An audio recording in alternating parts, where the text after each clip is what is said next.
Hey, what's up? This is Udi Tirosh with DIYphotography.net, and today we're going to be talking about the SYRP Genie II. The Genie is a cable-driven motorized slider. That means that it uses a cable to push it forward. You can choose the length of the cable, which means that it's virtually endless in length. And hey, you can even use hockey sticks to make a sling cam out of it. DIYP reviewed the first Genie way back, and this iteration is nicer, more versatile, and it now runs on full 3-axis. Today we'll be taking a look at the Genie II 3-axis epi kits, which includes the Magic Carpet carbon slider, the Genie II linear, and the Genie II tilt pan head. The build quality on this kit is amazing, and there are lots of innovations. For example, how the battery is inserted, how the end brackets clip, and how the entire rig is put together.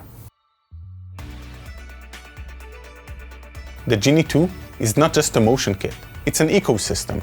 You can start with a slider, add a linear axis with the Genie linear, and finish it off with a pan tilt head. The entire kit weighs about 4.5 kilos, and the max load depends on slider angle and the amount of tilt that you're using. So how does the Genie II work? For the full system, you start with the Magic Carpet slider.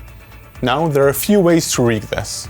You can use the legs to put it on the floor, you can mount it on a tripod, and you can mount it on 2 light stands. The nice thing about it is that you can extend it forever by stacking more and more slider units. The slider is extremely smooth and surprisingly light. I like the leg locking mechanism, though I wish it did not press on the cable ends. I also wish it had guides to make sure that all legs are even in height. This would make leveling the slider easier. There is a bubble leveler on the slider, so you can use this to make sure that you're leveled. The slider also has a small pulley on either side. This will assist you with vertical moves. If you're doing a vertical move, you can hook a cable to the cart and add a small weight to it. This is actually a pretty clever way to take the load off the motor.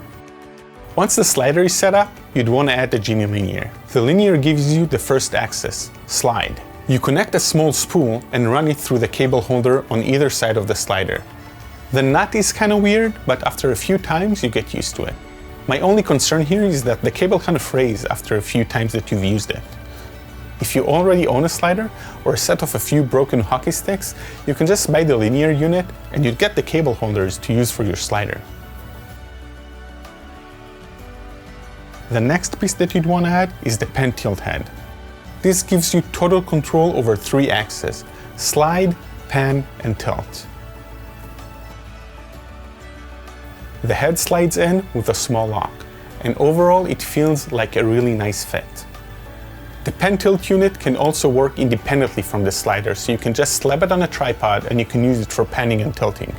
To get started, you can use one of the predefined presets, or you can create your own. You do this by setting the start point, then the end point. Then you can add more keyframes. For each keyframe, you can set the slide, pan, and tilt. Then you can select if you want to use video mode or time-lapse mode. You set your shooting time, interval, and overall play time, and you can either review it in real time or hit go and record. To be perfectly honest, we had a few glitches with the app, but we did get an early version, so we understand. The unit itself is missing some feedback, so we know what it's doing while it's connected to the app. Since we got an early app version, I can assume that those things will be fixed in future updates. If you plan on using the kit for interviews, you'd be fine as long as you only slide and pan. The tilt motor makes a bit more noise than what we'd like to hear for video. Then again, we rarely use tilt for video, so that was not a big issue for us. For roughly $2,800, you'd probably want to have a chat with your significant other before making the purchase. But we can definitely understand where the money went in terms of investment, R&D, and build quality. If you can afford the kit, I think you'd be happy with what it can produce. And if you can't afford the kit, you'd probably want to buy it piece by piece until you have the complete set.